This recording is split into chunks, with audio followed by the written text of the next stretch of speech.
Muito bem, nós estamos aqui de volta para gravar mais um capítulo do Novo Testamento. O capítulo de hoje é Efésios, capítulo de número 2. Essa carta de Paulo, que é considerada a coroa de todas as epístolas, provavelmente foi uma carta que circulou por toda a Ásia Menor, onde Paulo realizou o seu trabalho.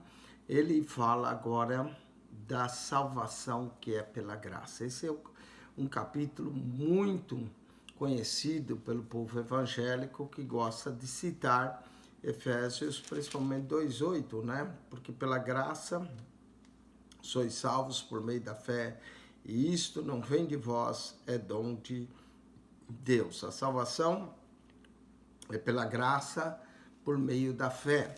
Esse é um dos pontos fortes de Paulo também na carta aos Gálatas, carta aos Romanos, né? Que nós somos justificados pela fé. No capítulo 1, ele mencionou as bênçãos espirituais. E sempre fica, bom, quais são as bênçãos espirituais? Durante a carta, Paulo vai descrevendo para nós as bênçãos espirituais, né? Ele diz no capítulo 1, verso 3, bendito Deus e Pai de nosso Senhor, o qual nos abençoou com todas as bênçãos espirituais nos lugares celestiais em Cristo. Uma das primeiras bênçãos, nós vamos ver agora, que é a nossa vivificação, não é? Que ele nos vivificou.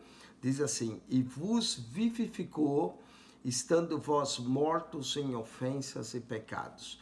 O pecado é uma ofensa contra Deus, e por causa do pecado nós estávamos mortos espiritualmente. Nós não estávamos dormindo, nós estávamos mortos espiritualmente. E ele nos vivificou, ele nos deu vida e vida espiritual. Assim como Deus ressuscitou a Jesus Cristo, né? No verso 21, 20 diz que manifestou em Cristo, ressuscitando dos mortos. O mesmo Espírito que ressuscitou a Jesus, o Espírito de Cristo, o Espírito Santo que habita em nós, ele vem e nos dá vida. Nós estávamos mortos em pecados e ofensas para com Deus, mas o Espírito veio e nos deu vida. Enquanto em outro tempo andasse segundo o curso desse mundo. Nós, há tempos atrás, né, andávamos de acordo com o curso desse mundo, segundo o príncipe das potestades do ar. Nós estávamos cegos, né? Mas, olha só, a potestade diz também no capítulo 1, verso 21, que Cristo, né, manifestou, sentando-se à direita, acima de todo o principado. Então, Cristo está acima do principado, mas no outro tempo nós andávamos no curso desse mundo, segundo o príncipe das potestades do ar, do espírito que agora opera nos filhos da desobediência. Então há um espírito, uma potestade do ar que atua, apesar de Cristo estar acima de toda potestade, espírito atua. Cristo pode repreendê-lo, Cristo pode expulsá-lo da nossa vida, mas esse espírito atua, essa é a parte negativa, não é?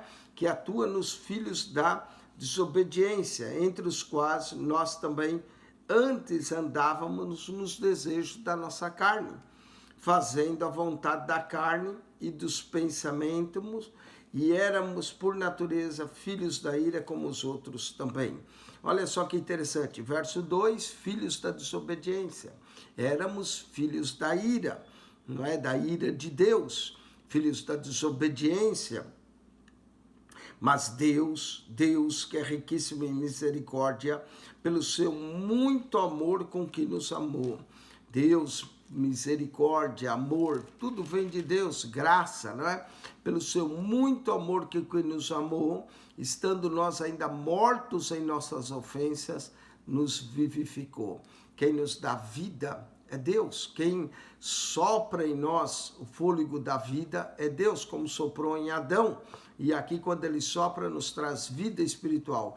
Nos vivificou juntamente com Cristo, pela graça sois salvos. É a graça de Deus que alcançou o homem. É a graça de Deus que nos alcança e nos ressuscitou juntamente com ele e nos fez assentar nos lugares celestiais em Cristo Jesus. Olha que bênção espiritual. Lembra que ele nos abençoou com todas as bênçãos espiritual. O que ele fez? Ele nos ressuscitou, ele nos deu vida juntamente com ele e nos fez assentar nos lugares celestiais em Cristo Jesus, né?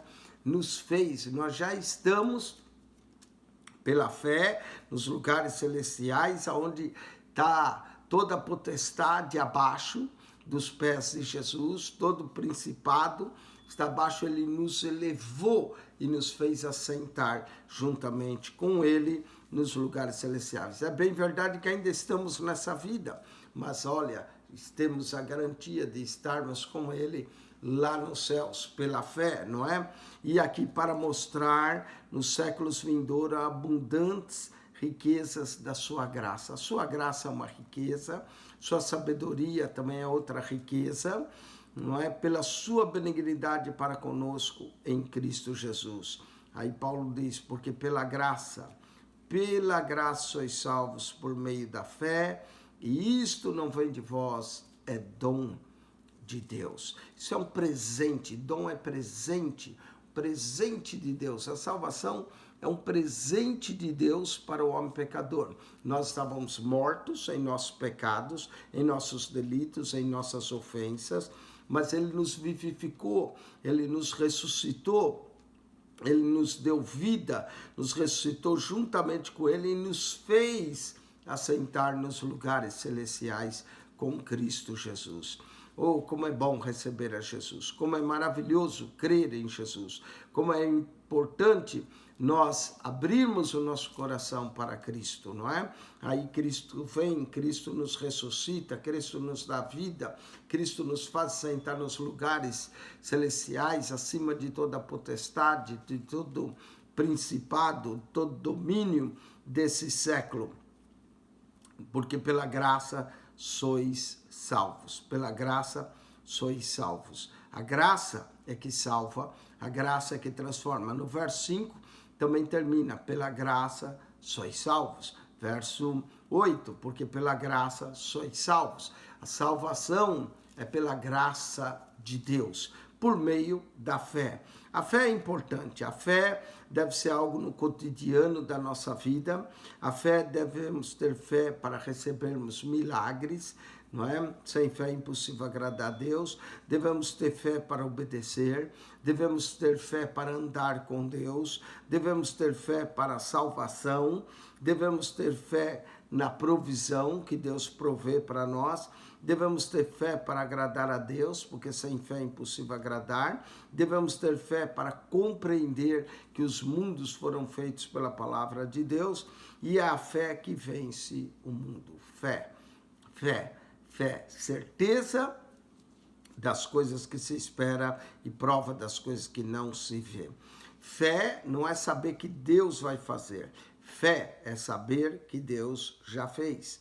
Olha só, é pela fé, por meio da graça, não vem das obras. Quais obras? As obras da lei, para que ninguém se glorie. Não é? Se alguém pudesse fazer algo para salvar, então ele ia se gloriar, porque somos feituras suas, criados em Cristo Jesus para as boas obras. Nós somos feitos para as boas obras, mas essas boas obras é em Cristo Jesus, as quais Deus preparou para que andássemos nelas. Portanto, lembrai-vos que no outro tempo eram gentios na carne e chamados incircuncisão, pelos que na carne se chama circuncisão feita pela mão dos homens.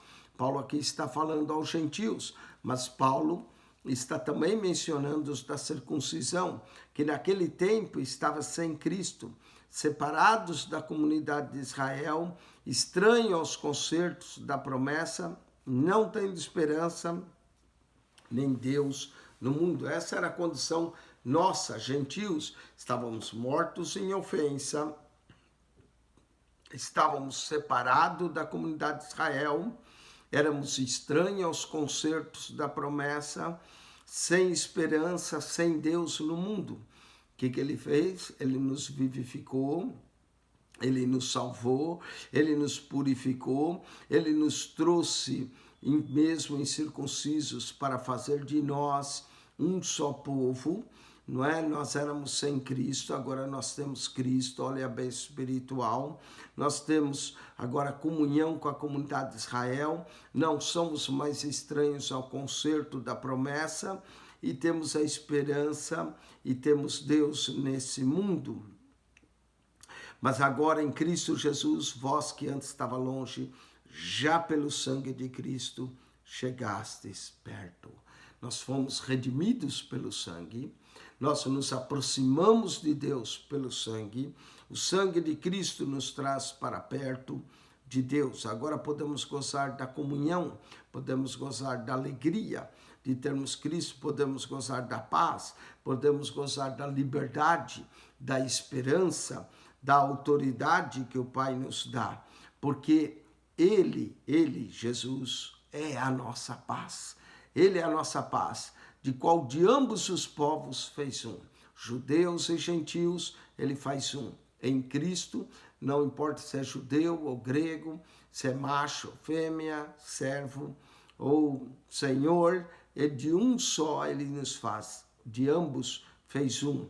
E derribando a parede da separação que estava no meio. Havia uma parede que separava gentios e judeus.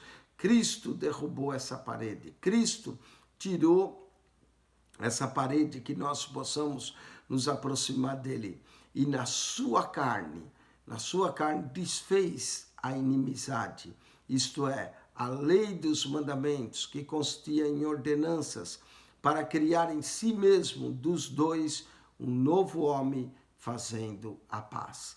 Esse novo homem é a união entre judeus e gentios, formado em Cristo.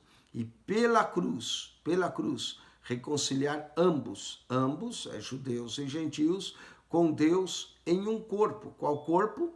A igreja, matando com ela as inimizades.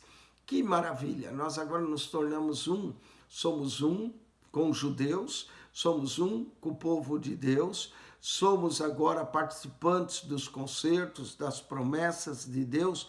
Tudo foi feito pela cruz, a cruz de Cristo.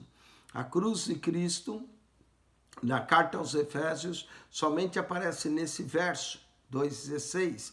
A cruz de Cristo tirou a parede da separação. E vindo ele, evangelizou a paz a vós que estava longe e aos que estavam perto. Cristo é o príncipe da paz. Ele nos traz paz com Deus, ele nos traz paz uns com os outros, sendo depois justificados pela fé, temos agora paz com Deus. Cristo é o príncipe da paz, porque por ele ambos temos acesso ao Pai em um mesmo Espírito. Ambos, judeus e gentios, todos vão ter acesso ao Pai por um mesmo Espírito, o Espírito de Deus. O mesmo Espírito que habita nos judeus, habita nos gentios. Por Cristo, por causa da cruz de Cristo que trouxe e derrubou toda a parede da separação. Agora temos acesso a Deus Pai no mesmo Espírito. Assim que já não sois estrangeiros, nem forasteiros, mas concidadão dos santos da família de Deus. Olha outra bênção espiritual aqui. Nós somos concidadãos dos santos e da família de Deus. Cidadania na cidade de Deus, nós somos agora cidadãos, não é? Dos santos e da família de Deus. A família de Deus que é composta por todos aqueles que abraçam a fé em Jesus. Quer seja judeus, quer seja gregos, já não importa a nacionalidade, somos uma família em Deus. Fomos reconciliados com Ele, somos cidadãos do céu, edificados sobre o fundamento dos apóstolos. Dos apóstolos de Cristo serviu como fundamento, e antes desse fundamento, e dos profetas. Essa cidade santa, a Nova Jerusalém, que é de cima, o fundamento dela é os apóstolos e os profetas, de que Jesus Cristo é a principal pedra de esquina. Que maravilha, né? A igreja é um edifício espiritual. Nós somos uma pequena pedra nesse edifício. Esse edifício tem um fundamento, os apóstolos de Cristo, os profetas que profetizaram a vinda de Jesus. Jesus é a principal pedra angular, pedra de esquina nesse templo, nesse edifício de Deus, e nós somos uma pequena pedra. Que maravilha essa nova Jerusalém, a cidade santa, nós podermos ser uma pequena pedra, não é? 5 segredos da igreja para nós compartilharmos aqui em Efésios 2:20, não é? Primeiro, unicidade. A igreja é una, a igreja é uma, não é? A igreja se torna um povo de ambos, quer de judeus, quer de gentios, somos um. Não é? Servimos ao mesmo Pai, temos o mesmo Espírito. Então, unicidade é um segredo da igreja. Vamos para o segundo segredo, universalidade. É composto de judeus, gentios de todos os povos, todas as nações, não é? De todos os lugares, dos 4 cantos da terra, como a Bíblia menciona, no 4 cantos são os 4 pontos cardeais, norte, sul, leste, oeste. Não importa, a igreja ela é universal. A igreja é una, a igreja é universal. A igreja também é santa. Nós somos chamados para viver em santidade. A santidade que provém de Cristo, a santidade que provém do Espírito Santo, a santidade que provém da obra de Cristo em nossas vidas, da graça salvadora que nos salva e nos santifica. Então a igreja é una, a igreja é universal, a igreja é santa. Também há unidade na igreja, não importa se é grego ou judeu, não importa se é gentil, não importa se é servo, Senhor, existe uma unidade. Somos um corpo, diz aqui em Efésios 1:23, que é o seu corpo, a plenitude daquele que cumpre tudo em todos. Somos o corpo de Cristo. Existe unicidade, a igreja é una.